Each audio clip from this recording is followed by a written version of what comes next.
എല്ലാവർക്കും PSC ടോക്സിലേക്ക് സ്വാഗതം. ഇന്ന് പുതിയ SCRTയുടെ ശ്വസനവും വിസർജനവും എന്ന 9ാം ക്ലാസ്സിലെ ചാപ്റ്ററാണ് എടുക്കുന്നത്. ബയോളജിയുടെ ഭാഗത്തു നിന്നുള്ള 3ാമത്തെ ചാപ്റ്ററാണിത്. ശ്വസന വ്യവസ്ഥയുടെ ഒരു ഡയഗ്രത്തോടു കൂടിയാണ് ഈ ഒരു ചാപ്റ്റർ തുടങ്ങുന്നത്. നമ്മൾ വായു അകത്തേക്ക് എടുക്കുന്നു. നമ്മൾ ശ്വസിക്കാൻ ആവശ്യമായ വാതകമാണ് ഓക്സിജൻ. അപ്പോൾ ഓക്സിജൻ സ്വീകരിക്കുന്നത് എങ്ങനെയാണ്, അതിൻ്റെ പ്രവർത്തനങ്ങൾ, ശരീരം എങ്ങനെയൊക്കെ ഉപയോഗപ്പെടുത്തുന്നു, അതൊക്കെയാണ് ഈ ഒരു ചാപ്റ്ററിൽ പറയുന്നത്. അപ്പോൾ നാസാരന്ധ്രം ആദ്യമായിട്ട് നമ്മൾ മൂക്കിൻ്റെ ഹോളിലൂടെ വായു ഉള്ളിലേക്ക് എടുക്കുന്നു. നാസാരന്ധ്രം നോസ്ട്രൽസ് എന്നാണ് പറയുന്നത്. നാസാഗഹ്വരത്തിലേക്ക് ആ വായു പോകുന്നു. നേസൽ ക്യാവിറ്റിയാണ് നാസാഗഹ്വരം. പിന്നീട് ശ്വാസനാളത്തിലേക്ക് എത്തുന്നു. ശ്വാസനാളം രണ്ടായിട്ട് ഓരോ ശ്വാസകോശത്തിൻ്റെ ഓരോ പാർട്ടിലേക്കും, രണ്ട് സൈഡിലും ഉണ്ടല്ലേ ശ്വാസകോശം, അപ്പോൾ രണ്ട് പാർട്ടിലേക്കും ശ്വാസനാളത്തിൽ നിന്നും ഓരോ ശാഖ പോകുന്നുണ്ട്. അപ്പോൾ ആ ശാഖയുടെ വിശദമായിട്ടുള്ളൊരു ഡയഗ്രാം അടിയിൽ കൊടുത്തിട്ടുണ്ട്. അപ്പോൾ ശ്വസനി വഴി അകത്തേക്ക് കടക്കുന്നു. ഓരോ ശ്വാസകോശത്തിലേക്കും ശ്വസനി വഴിയാണ് വായു അകത്തേക്ക് കടക്കുന്നത്. പിന്നീട് അത് ശ്വസനികകളായിട്ട് വേർതിരിയുന്നു. ഓരോ നമ്മുടെ മരത്തിൻ്റെയൊക്കെ ചില്ലകൾ പോലെ ശ്വസനികളായിട്ട് വേർതിരിയുന്നു. അത് വായു അറകളിലേക്ക് പോകുന്നു. അപ്പോൾ വായു അറകളാണ് നമ്മുടെ ശ്വാസകോശത്തിൻ്റെ ഫങ്ഷൻ ചെയ്യുന്ന പ്രധാന ഘടകം. നമ്മുടെ വൃക്കയിലൊക്കെ നെഫ്രോൺസ് ഉള്ളതുപോലെയാണ്, ഒരു ബേസിക് ഘടകമാണ് വായു അറ. പിന്നീട് ആ ഒരു ഡയഗ്രത്തിൽ പ്ലൂറ എന്നൊരു ഭാഗം അവിടെ കൊടുത്തിട്ടുണ്ട്. പ്ലൂറ എന്താണ്? ശ്വാസകോശത്തിനെ പൊതിഞ്ഞിരിക്കുന്ന രണ്ട് ലെയറുള്ള, ഇരട്ട സ്ഥലമുള്ള ഒരു ലെയറാണ് പ്ലൂറ. ഡയഫ്രം അവിടെ ഇൻഡിക്കേറ്റ് ചെയ്തിട്ടുണ്ട്. ഡയഫ്രം എന്താണ്? നമ്മുടെ ഉദരാശയത്തെ അതുപോലെ ഔരസാശയത്തെയും വേർതിരിക്കുന്ന ഒരു പാളിയാണ് ഡയഫ്രം. ഡയഫ്രം പേശി നിർമ്മിതമായ ഒരു പാർട്ടാണ്, ഒരു വേർതിരിവാണ്. അപ്പോൾ നമുക്ക് അൻഡോയിൽ ലാവോസിയുടെ പരീക്ഷണത്തിലൂടെയാണ് ഈ ഒരു ചാപ്റ്റർ തുടങ്ങുന്നത്. ജീവികളുടെ ശ്വസന പ്രക്രിയ ലളിതമായി വിശദീകരിച്ചത് അൻഡോയിൽ ലാവോസിയർ ആണ്. വസ്തുക്കൾ കത്തുമ്പോഴും ജീവികൾ ശ്വസിക്കുമ്പോഴും നടക്കുന്നത് ഒരേ പ്രക്രിയയാണെന്ന് തെളിയിക്കാൻ ഗിനിപ്പന്നിയെ ഉപയോഗിച്ച ശാസ്ത്രജ്ഞനാണ് അൻഡോയിൽ ലാവോസിയെ. അപ്പോൾ ലാവോസിയെ ശ്വസന പ്രക്രിയകൾക്കായി പരീക്ഷണം നടത്തിയ ജീവി ഏതാണെന്ന് വേണമെങ്കിൽ ചോദിക്കാം. ഗിനിപ്പന്നിയാണ് അതിൻ്റെ ആൻസർ. അപ്പോൾ ഒരു വസ്തു കത്തുമ്പോഴുള്ള അതേ ഒരു പ്രോസസ്സ് തന്നെയാണ് നമ്മൾ ശ്വസിക്കുമ്പോഴും ഉണ്ടാകുന്നതാണ് പറയുന്നത്. തടിക്കഷ്ണം, ഇപ്പോൾ ഒരു എക്സാമ്പിളായിട്ട് അവിടെ പറയുന്നുണ്ട്, തടിക്കഷ്ണം കത്തുമ്പോൾ എന്താണ്? ഓക്സിജൻ ഉപയോഗിക്കുന്നു. അതുപോലെ പുറത്തേക്ക് വിടുന്നത് കാർബൺ ഡൈ ഓക്സൈഡും താപോർജ്ജവുമാണ്. ശ്വസനത്തിലും ജ്വലനത്തിലും ഉപയോഗപ്പെടുത്തുന്ന വാതകമാണ് ഓക്സിജൻ. ശ്വസനത്തിൻ്റെയും ജ്വലനത്തിൻ്റെയും ഉൽപ്പന്നങ്ങൾ കാർബൺ ഡൈ ഓക്സൈഡും ജലവും. അപ്പോൾ ആ രണ്ട് പ്രക്രിയകൾ തമ്മിൽ നല്ല സാമ്യമുണ്ട് എന്നാണ് അവിടെ പറയുന്നത്. ജീവജാലങ്ങൾ ഓക്സിജൻ അന്തരീക്ഷത്തിൽ നിന്ന് സ്വീകരിക്കുകയും കാർബൺ ഡൈ ഓക്സൈഡ് പുറന്തള്ളുകയും ചെയ്യുന്ന പ്രവർത്തനമാണ് ശ്വസനം. അപ്പോൾ ശ്വസനത്തിൻ്റെ ഡെഫിനിഷൻ അതാണ്. മനുഷ്യൻ്റെ ശ്വസന പ്രതലം ശ്വാസകോശമാണ്. അപ്പോൾ ശ്വസനത്തിന് ആവശ്യമായ പ്രധാന അവയവമാണ് ശ്വാസകോശം. നാസാരന്ധ്രം മുതൽ വായു അറ വരെ കടന്നു പോകുന്ന അന്തരീക്ഷ വായുവിൻ്റെ സഞ്ചാരപാതയാണ് ശ്വസനപഥം, റെസ്പിറേറ്ററി ട്രാക്റ്റ്. അപ്പോൾ ഈ ഒരു ശ്വസനപഥത്തിൻ്റെ ഈ റൂട്ട് ഇങ്ങനെ ചോദിക്കാറുണ്ട്. ഗഹ്വരം, നേസൽ ക്യാവിറ്റി, അങ്ങനെ ആ ഒരു റൂട്ട് നമ്മൾ ആ ഒരു ഡയഗ്രത്തിൽ നിന്ന് പറഞ്ഞതുപോലെ പഠിച്ചു വെക്കുക. ആ ഒരു റൂട്ട് ചോദിക്കാറുണ്ട്. അപ്പോൾ ശ്വസനപഥം എന്താണെന്ന് പറഞ്ഞു. ശ്വസനവാതകങ്ങൾ ശരീരത്തിനകത്തേക്കും പുറത്തേക്കും കടക്കുന്ന ഭാഗമാണ് നാസാരന്ധ്രം. പിന്നീട് എന്ത് സംഭവിക്കുന്നു? നാസാരന്ധ്രത്തെയും ഗ്രസനിയെയും ബന്ധിപ്പിക്കുന്ന പാതയാണ് നാസാഗഹ്വരം. സി ആകൃതിയുള്ള തരുണാസ്ഥി വലയങ്ങളാൽ ബലപ്പെടുത്തിയ നീണ്ട കുഴലാണ് ശ്വാസനാളം, ട്രക്കിയ. ശ്വാസനാളത്തിൻ്റെ മറ്റൊരു പേരാണ് ട്രക്കിയ. അപ്പോൾ സി ആകൃതിയിലാണ് ശ്വാസനാളം നിർമ്മിച്ചിരിക്കുന്നത്. അതുപോലെ തന്നെ തരുണാസ്ഥി വലയങ്ങളാൽ നിർമ്മിതമാണ്. അതാണ് ശ്വാസനാളത്തിൻ്റെ പ്രത്യേകത. അപ്പോൾ സി ആകൃതി എന്നുള്ളതും നോട്ട് ചെയ്ത് വെക്കുക. അതുപോലെ തരുണാസ്ഥി വലയങ്ങളാൽ നിർമ്മിതമാണെന്നതും ഒന്ന് ശ്രദ്ധിച്ച് വെക്കുക. ഇരു ശ്വാസകോശങ്ങളിലേക്കും പോകുന്ന ശ്വാസനാളത്തിൻ്റെ ശാഖകളാണ് ശ്വസനി, ബ്രോങ്കസ്. ശ്വസനിയുടെ അഗ്രശാഖകളാണ് ശ്വസനിക, ബ്രോങ്കിയോൾ. ഇനി വായു അറകൾ എന്താണ്? ശ്വസനികളുടെ അഗ്രഭാഗത്ത് കാണുന്ന ഇലാസ്തിക സ്വഭാവമുള്ള അതിലോലമായ സ്തര അറകളാണ് വായു അറകൾ. ആൽവിയോളസ് എന്നാണ് ഇവയ്ക്ക് പറയുന്നത്. വായു അറകളുടെ ഉപരിതലത്തിൽ വലക്കണ്ണികൾ പോലെ ധാരാളം രക്തലോമികകൾ കാണപ്പെടുന്നു. അപ്പോൾ നമ്മൾ ശ്വസിച്ചെത്തുന്ന ഓക്സിജനെയൊക്കെ ഈ രക്തലോമികളാണ് അബ്സോർബ് ചെയ്യുന്നത്.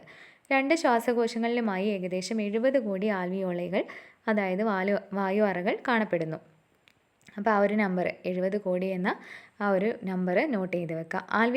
ആൽവിയോളസുകളുടെ ഏകദേശ പ്രതല വിസ്തീർണം 70 മീറ്റർ സ്ക്വയർ ആണ്. ശ്വസന പ്രതലത്തിൻ്റെ വിസ്തീർണം വർദ്ധിപ്പിച്ച് വാതക വിനിമയം സാധ്യമാക്കുന്ന ശ്വാസകോശത്തിലെ ഭാഗമാണ് വായു അറ. അപ്പോൾ ശ്വസന പ്രതലത്തിൻ്റെ വിസ്തീർണം വർദ്ധിപ്പിക്കാനുള്ള ഒരു കഴിവ് ഈ വായു അറകൾക്ക് ഉണ്ട്. നമ്മുടെ ചെറുകുടലിലെ വില്ലസുകളുടെ പ്രവർത്തനമൊക്കെ നമ്മൾ പറയാറില്ലേ, അപ്പോൾ അതേപോലെ ഒരു സവിശേഷത കൂടി ഈ വായു അറകൾക്ക് ഉണ്ട്. ഉദരാശയത്തെയും ഔരസാശയത്തെയും വേർതിരിക്കുന്ന പേശി നിർമ്മിതമായ ഭിത്തിയാണ് ഡയഫ്രം. ശ്വാസകോശത്തിൽ പൊതിഞ്ഞിരിക്കുന്ന ഇരട്ട സ്ഥലമാണ് പ്ലൂറ. നമ്മൾ ആ ചിത്രത്തിൽ എക്സ്പ്ലെയിൻ ചെയ്ത കാര്യങ്ങൾ ഒന്നും കൂടി പറഞ്ഞതേ ഉള്ളൂ. കായിക വിനോദങ്ങളിലും വ്യായാമത്തിലും ഏർപ്പെടുമ്പോൾ വെന്റിലേഷൻ നിരക്ക് കൂടുന്നു, അതായത് ശ്വാസോച്ഛ്വാസ നിരക്ക് കൂടുന്നു. കായിക വിനോദത്തിലും വ്യായാമത്തിലും ഏർപ്പെടുമ്പോൾ പേശി പ്രവർത്തനം കൂടുകയും കൂടുതൽ ഊർജത്തിനായി ഓക്സിജൻ്റെ ആവശ്യകത വർദ്ധിക്കുകയും ചെയ്യുന്നു.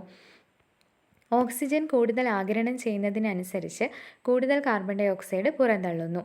അന്തരീക്ഷത്തിൽ നിന്ന് ശ്വാസകോശത്തിലേക്കും തിരിച്ചുമുള്ള വായുവിൻ്റെ സഞ്ചാരമാണ് വെന്റിലേഷൻ.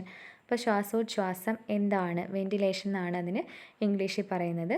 നമ്മൾ അകത്തേക്കെടുക്കുന്ന വായു, അതുപോലെ നമ്മൾ പുറന്തള്ളുന്ന കാർബൺ ഡൈ ഓക്സൈഡ്, ഈ ഒരു നിരക്കാണ് വെന്റിലേഷൻ. എന്നാൽ വെന്റിലേഷന് 2 ഘട്ടങ്ങളുണ്ട്, ഉച്ഛ്വാസവും നിശ്വാസവും. ഉച്ഛ്വാസം എന്താണ്? ഇൻസ്പിരേഷൻ. അന്തരീക്ഷ വായു ശ്വാസകോശത്തിലേക്ക് കടക്കുന്ന പ്രക്രിയയാണ് ഉച്ഛ്വാസം. നിശ്വാസമാണ് ശരീരത്തിലെ ഉപാപചയ പ്രവർത്തനങ്ങൾക്ക് ശേഷമുള്ള കാർബൺ ഡൈ ഓക്സൈഡ് പുറന്തള്ളുന്ന പ്രക്രിയ. നമ്മൾ എന്തിനാണ് ഓക്സിജൻ ഉപയോഗിക്കുന്നത്? നമ്മുടെ അതായത് എന്നും ശരീരത്തിൽ എപ്പോഴും നടക്കേണ്ട ഉപാപചയ പ്രവർത്തനങ്ങൾക്ക് വേണ്ടിയാണ് ഈ ഓക്സിജൻ യൂസ് ചെയ്യുന്നത്.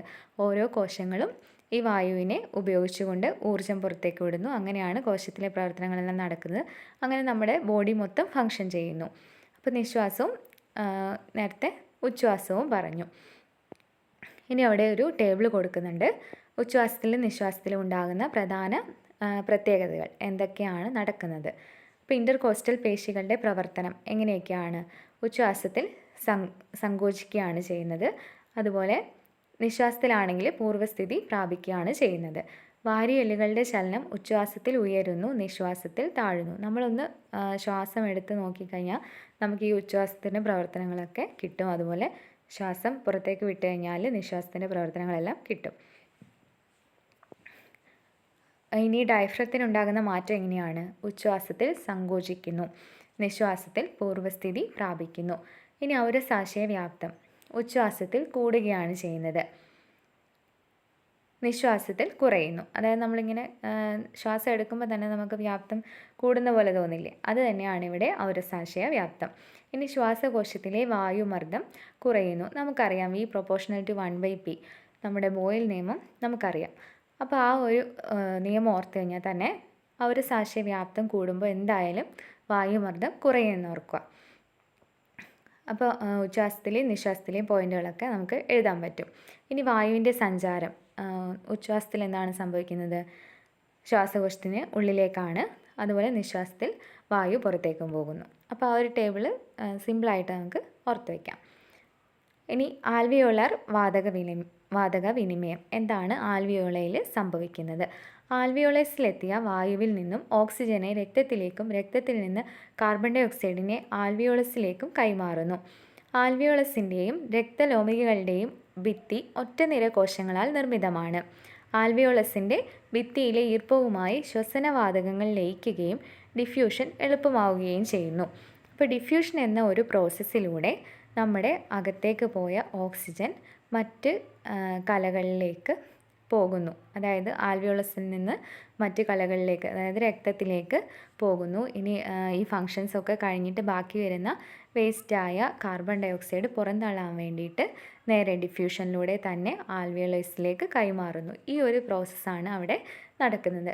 ഇവിടെ ഒരു ആൽവിയോളസിൻ്റെ ഒരു ഡയഗ്രാം കൊടുത്തിട്ടുണ്ട്.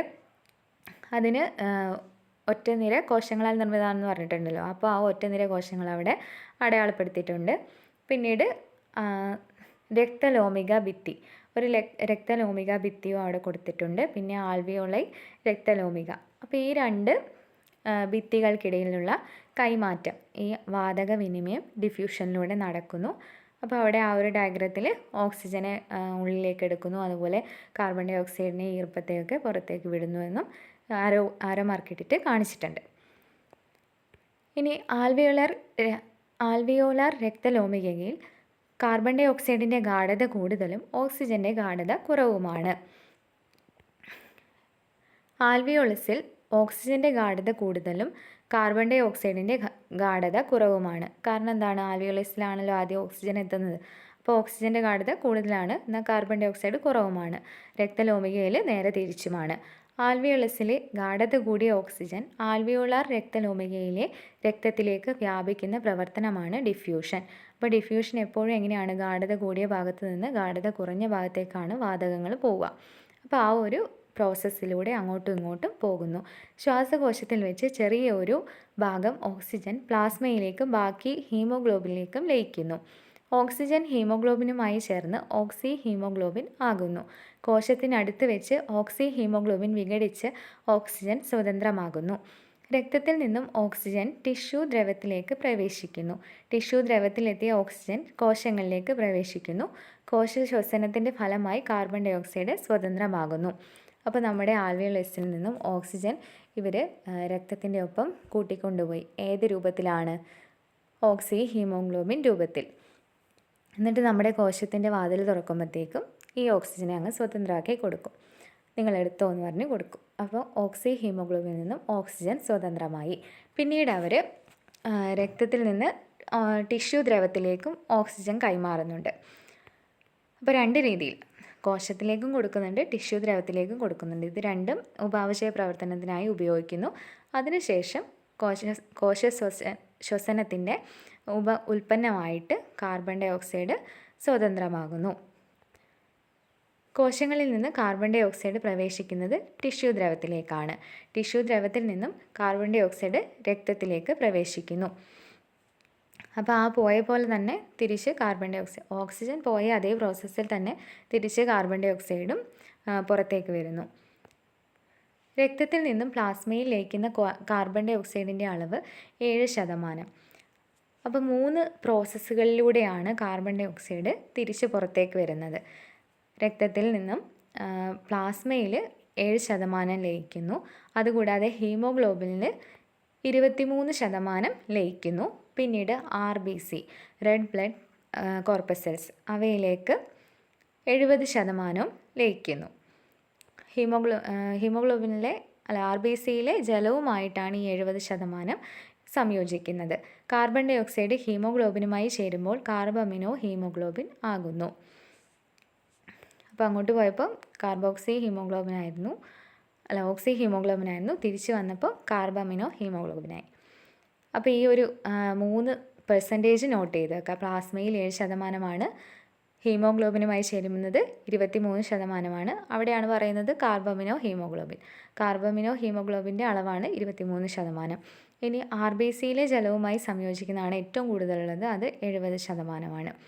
അപ്പോൾ +1 SCRTയിലായിരുന്നു ഈ ഒരു പോയിൻറ്റ്സ് ഒക്കെ ഉണ്ടായിരുന്നത്. പണ്ട് ഇങ്ങനെ വൈഡായിട്ടൊന്നും 9 SCRTയിൽ കൊടുത്തിട്ടില്ലായിരുന്നു. +1 നിന്നും എടുത്ത ഒരു പാർട്ടാണെന്ന് വേണമെങ്കിൽ പറയാം.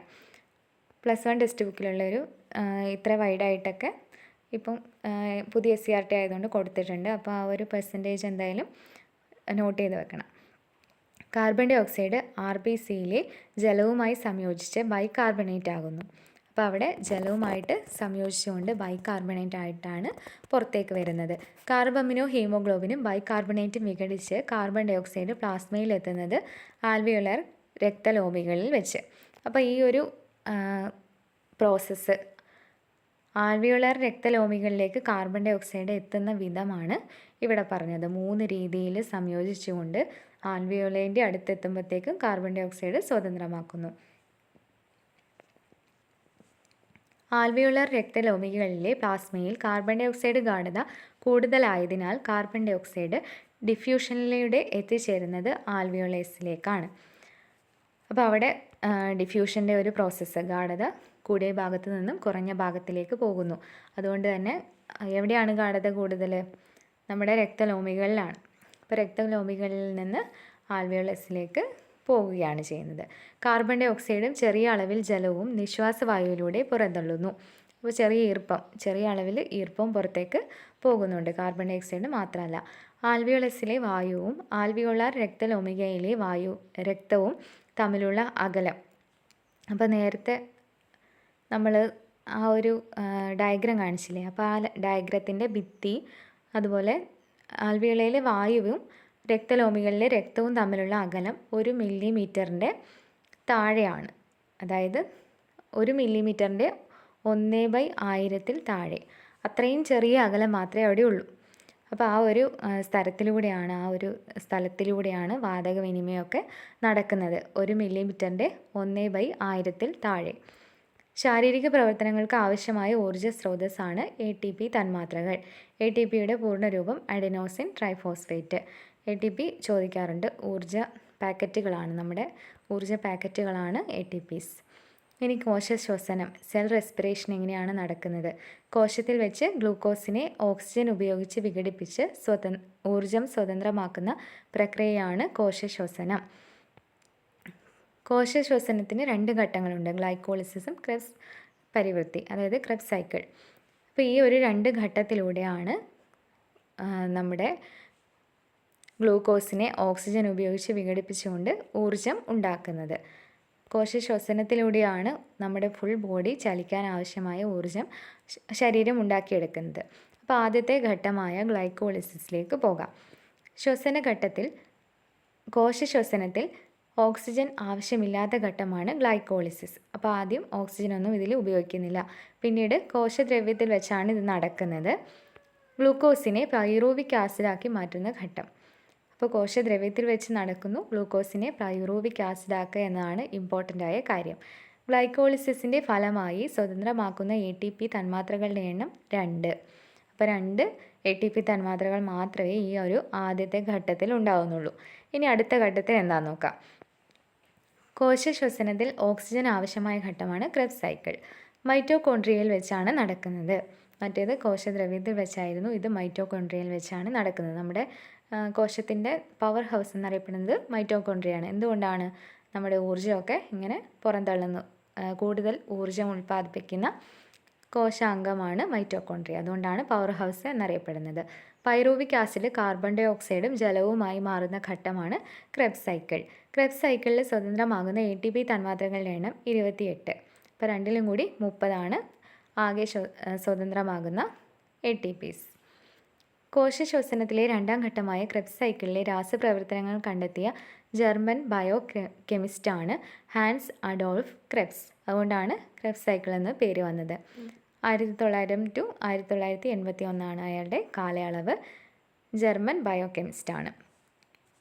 1953 വൈദ്യശാസ്ത്രത്തിനുള്ള നോബൽ സമ്മാനം പങ്കിട്ടത് ഹാൻസ് അഡോൾഫ് ക്രെബ്സും ഫ്രിറ്റ്സ് ലിപ്മാനും ചേർന്നാണ്. അപ്പോൾ 53 നോബൽ, ഏത് വർഷമാണ് നോബൽ എന്ന് വേണമെങ്കിൽ ചോദിക്കാം. 1953.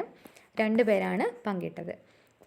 അപ്പോൾ ഈ 2 പ്രോസസ്സ്, അതായത് ഗ്ലൈക്കോളിസിസും ക്രെബ്സ് പരിവൃത്തി, ഈ 2 പ്രോസസ്സ് ഒരു ഇക്വേഷൻ പോലെ അവിടെ കൊടുത്തിട്ടുണ്ട്. ഗ്ലൂക്കോസും ഓക്സിജനും ചേർന്ന് എൻസൈമുകളുടെ സഹായത്താൽ ജലവും കാർബൺ ഡൈ ഓക്സൈഡും അതുപോലെ 30 ATP തന്മാത്രകളും ഉണ്ടാകുന്നു. അപ്പോൾ അതാണ് ചുരുക്കിയ ഒരു രൂപം. ശ്വസനവാതകങ്ങളുടെ സംവഹനവും കോശങ്ങളിൽ വെച്ച ഗ്ലൂക്കോസിനെ ഓക്സിജൻ ഉപയോഗിച്ച് വിഘടിപ്പിച്ച് സ്വതന്ത്രമാക്കുന്ന പ്രക്രിയയും ചേരുന്നതാണ് ശ്വസനം. അപ്പോൾ ശ്വസനത്തിന് ടോട്ടലായിട്ടൊരു കൺക്ലൂഷൻ അവിടെ കൊടുത്തു. ശ്വസനവാതകങ്ങളുടെ സംവഹനവും കോശങ്ങളിൽ വെച്ച് ഗ്ലൂക്കോസിനെ ഓക്സിജൻ ഉപയോഗിച്ച് വിഘടിപ്പിച്ചുകൊണ്ട് സ്വതന്ത്രമാക്കുന്ന പ്രക്രിയയും ചേരുന്നതാണ് ശ്വസനം. വായു നിറയുമ്പോൾ വികസിക്കാനും വായു ഒഴിയുമ്പോൾ ചുരുങ്ങാനും ആൽവിയോളസുകളെ സഹായിക്കുന്ന പദാർത്ഥമാണ് സർഫെക്റ്റൻറ്റ്. സർഫെക്റ്റൻറ്റിൻ്റെ അളവ് കുറഞ്ഞാൽ വെന്റിലേഷൻ ബുദ്ധിമുട്ടാകും. സർഫെക്റ്റൻറ്റ് കുറഞ്ഞ് വെന്റിലേഷൻ ബുദ്ധിമുട്ടാകുന്നതിനാലാണ് മാസം തികയാതെ ജനിക്കുന്ന നവജാത ശിശുക്കൾ മരണപ്പെടുന്നത്.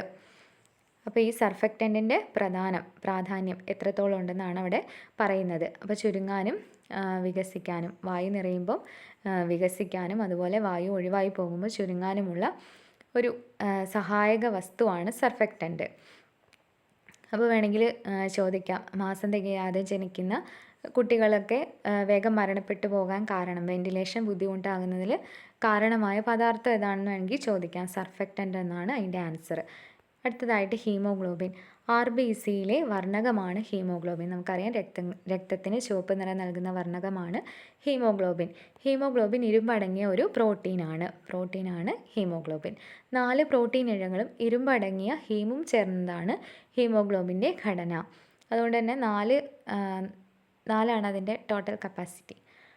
4 പ്രോട്ടീൻ ഇഴകൾ ഉള്ളത് കൊണ്ട് തന്നെ 4 ഓക്സിജൻ തന്മാത്രകളെയാണ് അത് അബ്സോർബ് ചെയ്യുക. ഒരു ഹീമോഗ്ലോബിൻ തന്മാത്രയ്ക്ക് 4 ഓക്സിജൻ തന്മാത്രകളെയോ 4 കാർബൺ ഡൈ ഓക്സൈഡ് തന്മാത്രകളെയോ സംവഹനം ചെയ്യാൻ കഴിയുന്നു. ഓരോ RBCയിലുമുള്ള ഹീമോഗ്ലോബിൻ തന്മാത്രകൾ 270 ദശലക്ഷമാണ്. അപ്പോൾ ഈ ഒരു 270 ദശലക്ഷം എന്ന ആ ഒരു പോയിന്റ് പഠിച്ചു വെക്കേണ്ടതാണ്. ഹീമോഗ്ലോബിൻ നിർമ്മിക്കുന്നതിന് വേണ്ട പ്രധാന ഘടകമാണ് ഇരുമ്പ്. നമ്മുടെ ശരീരത്തിൽ ഇരുമ്പിൻ്റെ കുറവുണ്ടാകുമ്പോൾ അനീമിയ ഉണ്ടാകുന്നു. അപ്പോൾ ഹീമോഗ്ലോബിൻ്റെ കുറവാണ് അനീമിയയ്ക്ക് കാരണം. ആരോഗ്യമുള്ള പുരുഷന് ഹീമോഗ്ലോബിൻ്റെ അളവ് 14 to 18 gram/dl ആണ്. ആരോഗ്യമുള്ള സ്ത്രീകളിൽ ഹീമോഗ്ലോബിൻ്റെ അളവ് 12 to 16 gram/dl. അപ്പോൾ ഈ ഒരു അളവ് ഇമ്പോർട്ടൻ്റ് ആയ അളവാണ്. 14 to 18 പുരുഷന്മാരിൽ, സ്ത്രീകളിൽ 12 to 16. രക്തത്തിൽ ഹീമോഗ്ലോബിൻ്റെ അളവ് കുറയുന്ന അവസ്ഥയാണ് അനീമിയ അഥവാ വിളർച്ച എന്ന് പറയും.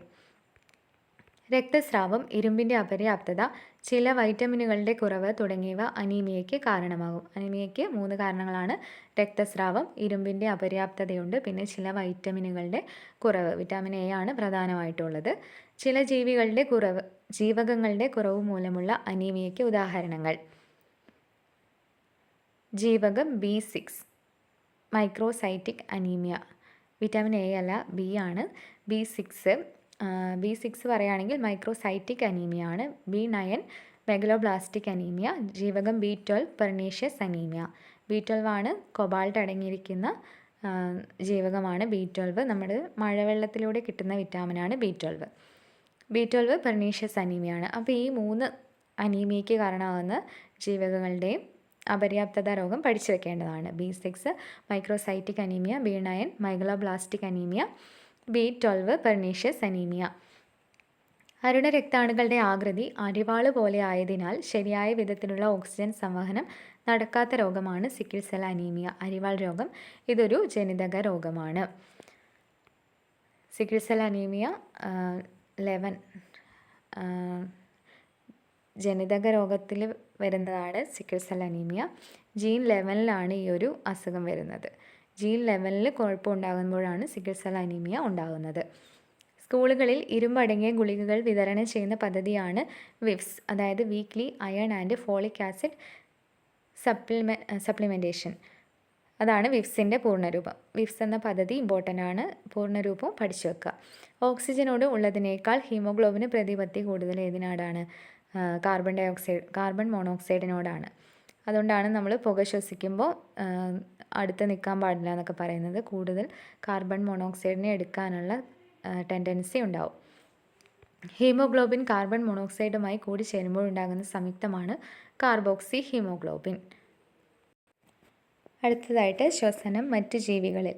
നമ്മുടെ ശ്വസനാവയവം ശ്വാസകോശമാണ്. അപ്പം മറ്റ് ജീവികളുടെ ശ്വസനാവയവങ്ങളെ നമുക്ക് പരിചയപ്പെടാം. അമീബ കോശസ്തരമാണ്. ഏറ്റവും സിമ്പിളായിട്ടുള്ള ഒരു കോശഘടനയുള്ളതാണ് അമീബ. അതുകൊണ്ട് തന്നെ സ്തരത്തിലൂടെയാണ് ശ്വസിക്കുക, അതുപോലെ വാതകങ്ങൾ എടുക്കുകയും അതുപോലെ വാതകം പുറന്തള്ളുകയും ചെയ്യുന്നത്. മണ്ണിരയാണെങ്കിൽ ത്വക്കാണ്. മത്സ്യം ശകുലം അഥവാ ഗിൽസ്. നമ്മൾ മീനിനെ മുറിക്കുമ്പോൾ ചെകിളപ്പൂക്കൾ കാണാറില്ലേ, അതാണ് ഗിൽസ്. ഇനി ഷഡ്പദം ട്രക്കിയാണ്. പാറ്റ ട്രക്കിയ, ചിലന്തി ബുക്ലങ്സ്. സസ്യങ്ങൾക്ക് വാതക വിനിമയത്തിന് ഇല, കാണ്ഡം, വേര് എന്നിവിടങ്ങളിൽ പ്രത്യേക സംവിധാനങ്ങളുണ്ട്. അപ്പോൾ ഇനി ജീവികളുടെ കഴിഞ്ഞു. ഇനി അടുത്തത് സസ്യങ്ങളിൽ എങ്ങനെയാണ് വാതകവിനിമയം. സസ്യങ്ങളിലെ പ്രധാന വാതകവിനിമയ കേന്ദ്രമാണ് ആസ്യരന്ധ്രങ്ങൾ അഥവാ സ്റ്റൊമാറ്റ. ഇലയിലും ഇളം കാണ്ഡങ്ങളിലുമുള്ള ചെറു സുഷിരങ്ങളാണ് സ്റ്റൊമാറ്റ. ഇപ്പോൾ 2 സ്ഥലങ്ങളിൽ, ഇലയിൽ മാത്രമല്ല ഇളം കാണ്ഡങ്ങളിൽ കൂടി സ്റ്റൊമാറ്റ കാണുന്നുണ്ട്.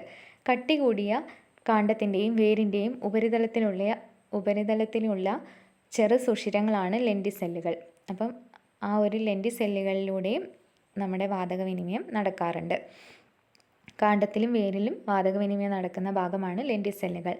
മൺതരികൾക്കിടയിലുള്ള വായുവുമായി വാതക വിനിമയം നടത്തുന്ന സസ്യങ്ങളിലെ ഭാഗമാണ് വേരിലെ കോശങ്ങൾ. വേരിലെ കോശങ്ങൾ ഇതിനൊരു പാർട്ടാണ്. പകൽ സമയങ്ങളിൽ തുറന്നിരിക്കുകയും രാത്രിയിൽ അടയുകയും ചെയ്യുന്ന വാതക വിനിമയ കേന്ദ്രമാണ് സ്റ്റൊമാറ്റ. കാരണം എന്താണ്? പകൽ സമയങ്ങളിലാണ് പ്രകാശ സംശ്ലേഷണം നടക്കുന്നത്, അതുകൊണ്ട് കൂടുതലായിട്ടും തുറന്നിരിക്കുന്നു. രാത്രി കാലങ്ങളിൽ സ്റ്റൊമാറ്റ അടയുമ്പോൾ ശ്വസനവാതകങ്ങളുടെ വിനിമയം നടക്കുന്നത് ഡിഫ്യൂഷനിലൂടെയാണ്. പകൽ സമയത്ത് ഒരേ സമയം പ്രകാശ സംശ്ലേഷണവും ശ്വസനവും നടക്കുന്ന ഇലകളിലെ കോശങ്ങളാണ് മീസോഫിൽ കോശങ്ങൾ. രണ്ട് പ്രവർത്തനം ഒരേ സമയം നടക്കുന്നു. പ്രകാശ സംശ്ലേഷണവും ശ്വസനവും നടക്കുന്നു. മീസോഫിൽ കോശങ്ങളാണ് അതിൻ്റെ ആൻസർ. മീസോഫിൽ കോശങ്ങൾ ശ്രദ്ധിച്ചു വെക്കുക, പഴയ SCRT-യിൽ ഇല്ലാത്ത പോയിൻ്റാണ്. പകൽ സമയത്ത് പ്രകാശ സംശ്ലേഷണത്തിൻ്റെ തോത് കൂടുതലാണ്, കാരണം പ്രകാശമുണ്ട്. അതുകൊണ്ട് തന്നെ പ്രകാശ സംശ്ലേഷണ ഫലമായി ഉണ്ടാകുന്ന ഓക്സിജനെ സസ്യങ്ങൾ ശ്വസിക്കുകയും അധികമുള്ള ഓക്സിജനെ പുറന്തള്ളുകയും ചെയ്യുന്നു. ശ്വസന ഫലമായി ഉണ്ടാകുന്ന കാർബൺ ഡൈ ഓക്സൈഡ് സസ്യങ്ങൾ പ്രകാശ സംശ്ലേഷണത്തിന് ഉപയോഗിക്കുകയും തികയാത്തത് അന്തരീക്ഷത്തിൽ നിന്ന് സ്വീകരിക്കുകയും ചെയ്യുന്നു. അപ്പോൾ അവിടെ ഓക്സിജൻ ശ്വസിച്ചുകൊണ്ട് അധികമുള്ളത് പുറത്തേക്ക് വിടുന്നു. കാർബൺ ഡൈ ഓക്സൈഡ് അബ്സോർബ് ചെയ്തുകൊണ്ട് ഓക്സിജനെ പുറത്തേക്ക് വിടുന്നു. ഇനി എയറോബിക് ശ്വസനം അഥവാ വായു ശ്വസനം. എന്താണ് വായു ശ്വസനം? ഓക്സിജൻ ഉപയോഗിച്ച് നടക്കുന്ന ശ്വസനമാണ് എയറോബിക് ശ്വസനം.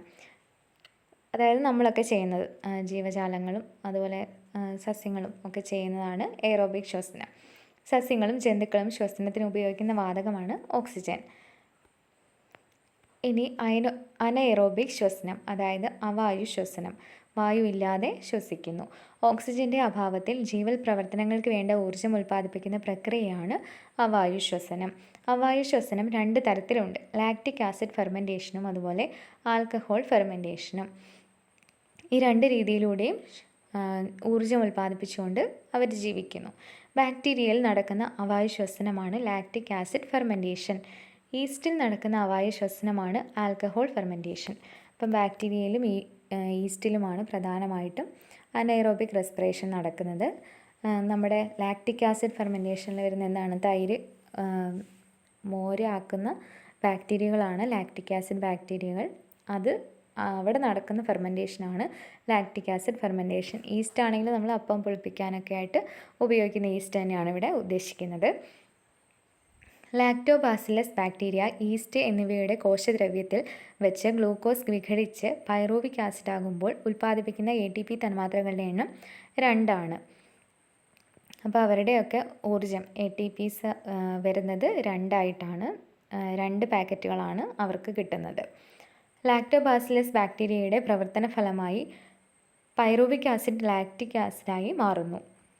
ഈസ്റ്റ് പൈറൂവിക് ആസിഡിനെ ആൽക്കഹോളും കാർബൺ ഡൈ ഓക്സൈഡുമാക്കി മാറ്റുന്നു. അപ്പോൾ ഈ രണ്ട് പ്രക്രിയയിലും എങ്ങനെയാണ് നടക്കുന്നത്? ലാക്റ്റിക് ആസിഡ് ബാക്ടീരിയയുടെ കാര്യം പറഞ്ഞു കഴിഞ്ഞാൽ പൈറൂവിക് ആസിഡ് ലാക്റ്റിക് ആസിഡായിട്ട് മാറുന്നു, അങ്ങനെ ഊർജ്ജമായിട്ട് ഉപയോഗിക്കുന്നു. ഈസ്റ്റിലാണെങ്കിൽ പൈറൂവിക് ആസിഡിനെ ആൽക്കഹോളും കാർബൺ ഡൈ ഓക്സൈഡുമാക്കിയിട്ട് മാറ്റുന്നു. മാവ് പുളിച്ച് മാർദ്ദവമുള്ളതാകുന്നതിന് കാരണം ഈസ്റ്റിൻ്റെ ഫെർമെൻറ്റേഷനാണ്. അപ്പോൾ ഈസ്റ്റിൻ്റെ ഊർജ്ജം ഉൽപ്പാദനമാണ് അവിടെ നടക്കുന്നത്. പാൽ തൈരാകുന്നതിന് കാരണം ലാക്ടോബാസിലസ് ബാക്ടീരിയയുടെ ഫെർമെൻറ്റേഷൻ.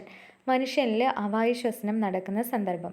കഠിനാധ്വാനത്തിൽ ഏർപ്പെടുമ്പോൾ പേശീകോശങ്ങളിലെ ഊർജ്ജ ഉപയോഗം വർദ്ധിക്കുകയും ഓക്സിജൻ്റെ അളവ് കുറയുകയും ചെയ്യുന്നു.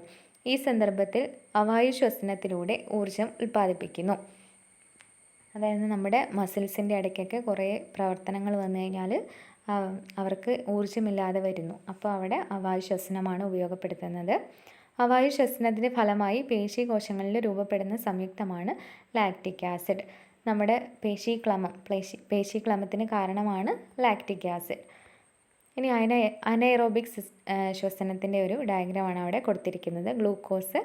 ഗ്ലൂക്കോസിൻ്റെ സഹായത്തോടെ ലാക്ടോബാസിലസ് ബാക്ടീരിയ, ഈസ്റ്റ് എന്നിവയുടെ കോശദ്രവ്യത്തിൽ വെച്ച് എന്ത് നടക്കുന്നു? ഊർജ്ജോൽപാദനം നടക്കുന്നു. അങ്ങനെ പൈറൂവിക് ആസിഡായിട്ട് മാറുന്നു. അപ്പോൾ 2 ATP റിലീസ് ചെയ്യുന്നു. അതാണ് അവരുടെ ഊർജ്ജം. ഇനി ഈ പൈറൂവിക് ആസിഡ് ബാക്ടീരിയ ആണെങ്കിൽ ലാക്റ്റിക് ആസിഡ് ആക്കുന്നു. ഫൈനൽ പ്രൊഡക്റ്റ് ലാക്റ്റിക് ആസിഡാണ്. അതാണ് ലാക്റ്റിക് ആസിഡ് ഫെർമെൻറ്റേഷൻ. ഇനി ഈസ്റ്റ് ആണെങ്കിലോ ആൽക്കഹോളും കാർബൺ ഡൈ ഓക്സൈഡുമാണ് ഫൈനൽ പ്രൊഡക്റ്റായിട്ട് വരുന്നത്. അതിനെ ആൽക്കഹോൾ ഫെർമെൻറ്റേഷൻ എന്നും പറയുന്നു. അപ്പോൾ ശ്വസന വ്യവസ്ഥ ഈ ഒരു പാർട്ടിൽ ഇവിടെ കഴിഞ്ഞു. ഇനി വിസർജന വ്യവസ്ഥയാണുള്ളത്. അത് അടുത്ത പാർട്ടായിട്ട് നമുക്ക് എടുക്കാം. അപ്പോൾ ഈ ഒരു ക്ലാസ് ഇത്രയേ ഉള്ളൂ. എല്ലാവരും പുതിയ പോയിൻറ്റ്സൊക്കെ ശ്രദ്ധിച്ച് പഠിക്കുക. അപ്പോൾ അടുത്ത ക്ലാസ്സുമായിട്ട് വീണ്ടും കാണാം. താങ്ക്